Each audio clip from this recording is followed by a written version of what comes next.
Leslie Marshall is a syndicated radio talk show host and a Fox News contributor, and Lars Larson is a syndicated radio host. All right, panel. So, I mean, you gotta, whether you believe in the Tea Party or not, Lars, you got to tip your hat to them to go from being called AstroTurf, un-American, and other, racist, you name it. They've been called all of it.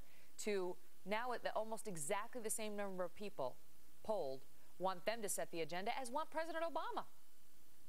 I love it. I've been a Tea Party supporter all along, and I'll tell you what, the only people who seem not to want to believe in it are some of the Democrats, maybe even the president. Remember how the president dismissed them as well. But these are honest, well-meaning Americans who've gone out and educated themselves on the issues and have been very, very vocal. They've been disparaged. They've been called names. They've been really put down by everyone from President Obama to most of the left. In fact, what was it? Matt Taibbi in the latest issue of Rolling Stone calls them crazy or insane. They best not dismiss these people. They're the real deal.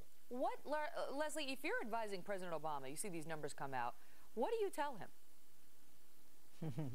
Hope for more division on the right, because, Megyn, if you see the poll, the numbers were just as high, if not higher, supporting the GOP non-Tea Party members. The proof is going to be not in the pudding here. The proof is going to be in the voting.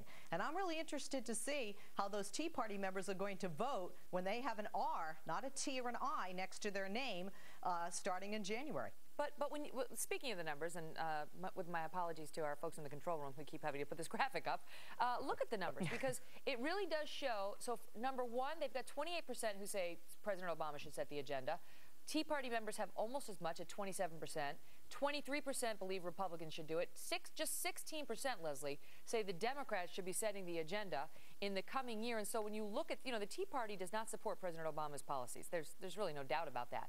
So when you take all these numbers together, as President Obama and a Democratic agenda supporter, what's the message you take away from? You continue to sort of push forward with a left-wing agenda, or you try to moderate a little?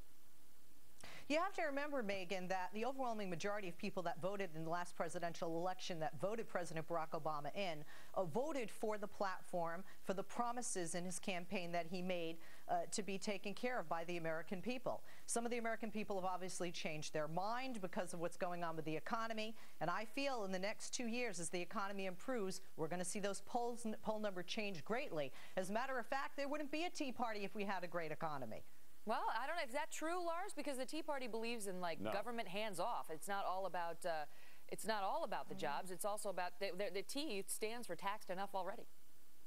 Well, the real beauty in the Tea Partiers, is that they believe in what the founders believed in: a limited federal government, a limited role of government in all parts of your life, hands off as much as possible, small taxes, maximum individual liberty. The fact is, these are all American values represented by the Tea Party. And I don't care what Leslie says. I mean, Leslie, God bless you, but this is a mess. Your president promised all kinds of things. He's fulfilled very little of it. And of course, he's continued to screw up the economy. He owns this one now. And as many Americans, as Megyn pointed out, want the Tea Partiers to be making decisions as the guy who won the last presidential election. That should be embarrassing. But the Tea Party may be having a bit of a honeymoon period right now, Leslie, because they did have some significant victories in this election. And now that they've actually got lawmakers who are Tea Party backed in the U.S. Congress, they're going to have to govern. They're going to have to make decisions on votes. And what is the risk to them? What do they need to watch out for? Well, there's a huge risk. And Megyn, stop reading my mind, because I was just thinking honeymoon phase, as a matter of fact, as Lars was talking. Lars talks about less government, and the Tea Party talks about less government. One of the ways that we can reduce our deficit, we can balance the budget and turn the economy around, is cutting huge entitlement programs, Medicare, Social Security, etc. I don't think the Tea Party is going to do that.